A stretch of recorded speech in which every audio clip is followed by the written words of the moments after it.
Oyez, gentes dames et braves messires, vous écoutez Ça m'a bien fait lire avec Roméo Frati.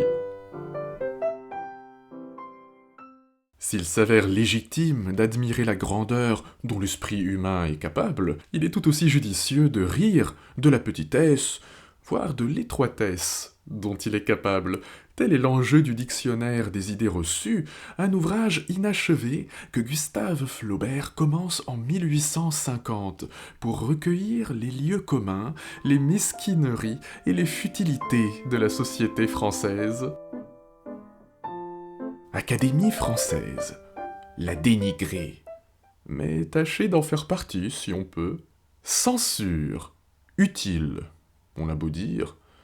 Châtaigne, femelle du marron, concupiscence.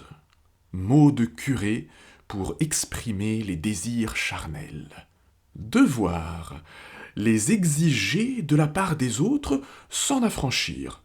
Les autres en ont envers nous, mais on n'en a pas envers eux. Époque, la nôtre.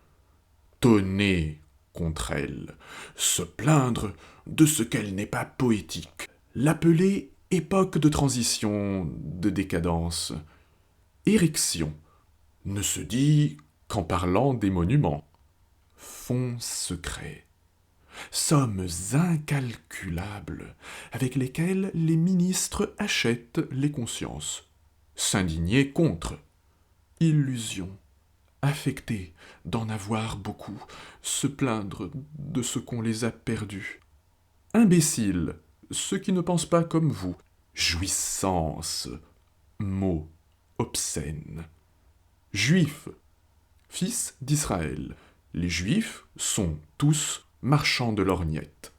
Coran, livre de Mahomet, où il n'est question que de femmes.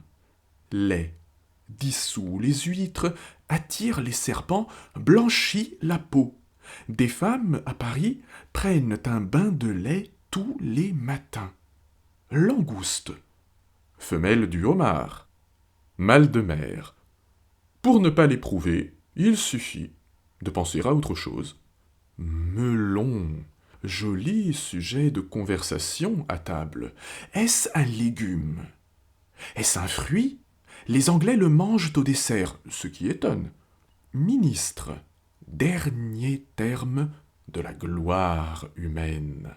Monarchie, la monarchie constitutionnelle est la meilleure des républiques. Orchestre, image de la société. Chacun fait sa partie et il y a un chef. Ouvrier, toujours honnête quand il ne fait pas d'émeute. Police, a toujours tort. Radicalisme, d'autant plus dangereux qu'il est latent. La République nous mène au radicalisme. Transpiration des pieds, signe de santé. Je ne sais pas vous, mais je suis toujours un peu gêné en lisant le dictionnaire des idées reçues de Gustave Flaubert, tout simplement parce que je me sens mis à nu. Je viens de partager avec vous des aphorismes, des définitions, entre guillemets, qui comptent selon moi parmi les plus drôles de ce dictionnaire désopilant qui se présente comme un vrai miroir de la société française du milieu du XIXe siècle. Mais avons-nous changé tant que cela ? Le dictionnaire des idées reçues moque, avec un millième degré savoureux, les petites lâchetés, les petites hypocrisies qui constituent notre conformisme étriqué et ambiant au quotidien. Ce conformisme nous concerne tous, qui plus, qui moins. Alors autorisons-nous à rire de nos préjugés et de nos formules toutes faites qui nous permettent par exemple de meubler des discussions à table. Amusons-nous de nos excès de pudeur, de nos crispations hygiénistes qui nous font oublier que nous sommes aussi des corps. Il est quand même intéressant de remarquer que Flaubert tourne en ridicule avant tout le manque de recul et d'humilité avec lequel nous abordons trop souvent la réalité, ce qui donne lieu à une belle satire sociologique et politique. Un manque de recul, d'humilité et une satire qui prennent peut-être tout leur sens à la veille, vraisemblablement, d'une énième chute gouvernementale. Vous écoutez Ça m'a bien fait lire avec Roméo Frati. Retrouvons-nous sur Deezer, Spotify, Podcastix, Apple Podcast et YouTube. Jusqu'au revoir.